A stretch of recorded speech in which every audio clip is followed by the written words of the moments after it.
Rohit Sharma and Virat Kohli, two players who Indian cricket fans are getting more and more excited to see now in the national team colours due to the simple fact that they're already retired from two formats of the game. Remember, they're no longer available to play for India in Test cricket, and they announced their T20I retirement nearly a year ago. Now, of course, that means that they are still available to play ODI cricket, but what that also means is that their appearances for India will be few and far between, given the scheduling constraints that exist, especially around ODI cricket. And keeping that in mind, many were understandably excited when news reports came about that Virat and Rohit could potentially be playing for India A when they were going to be taking on Australia A in 3 one-day matches. Now, of course, there is a new report that has now come about that has shed perhaps a little bit of doubt over that particular appearance.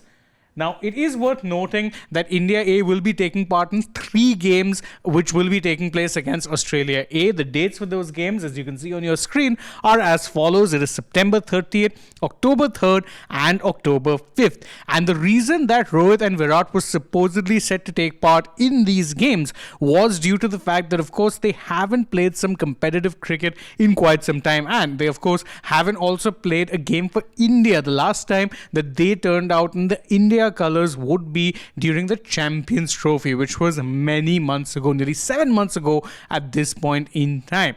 However, a new report now says that maybe they're not going to be playing these games after all, and in fact that there has been no mandate for them to be playing in these games. This is what we're getting to learn, and a BCCI official told the Times of India that it is highly unlikely that they will play the 3 India A games.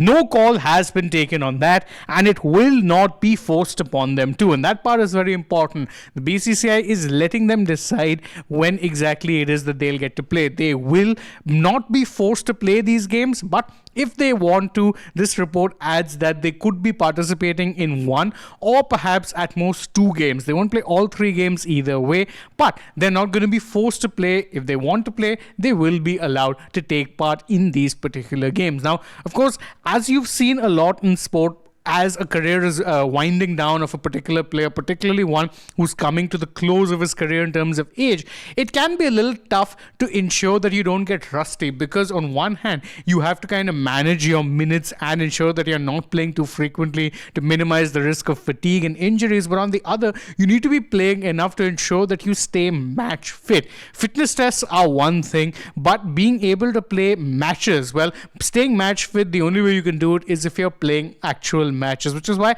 when I heard that you could potentially see Rohit and Virat play in these particular games, I thought, yeah, that's a great thing to do, and I'd still like to see them play at least 1 or 2 games to shake off some of that rust. Remember, the last time you'd have seen them play competitive cricket was in the IPL, and again, it's been a few months since that has taken place as well. A lot has transpired in the world of cricket, the world of sport, and the world in general, so you'd be hoping that they perhaps take that opportunity to get some match fitness, but if they don't, well, you know that you will be seeing them in action in those ODI games against Australia. But that's my thought on this entire matter. You can let us know how you feel about Rohit and Virat potentially skipping the India A games in the comments below, and don't forget to like this video, share it with your friends, subscribe to the channel, tap the bell icon as well. Follow us on social media as well. We're on Instagram, Twitter or X, whatever you want to call it, and Facebook too. And don't forget to stay tuned for more such videos from the world of sport. For now though, from my side, it is goodbye.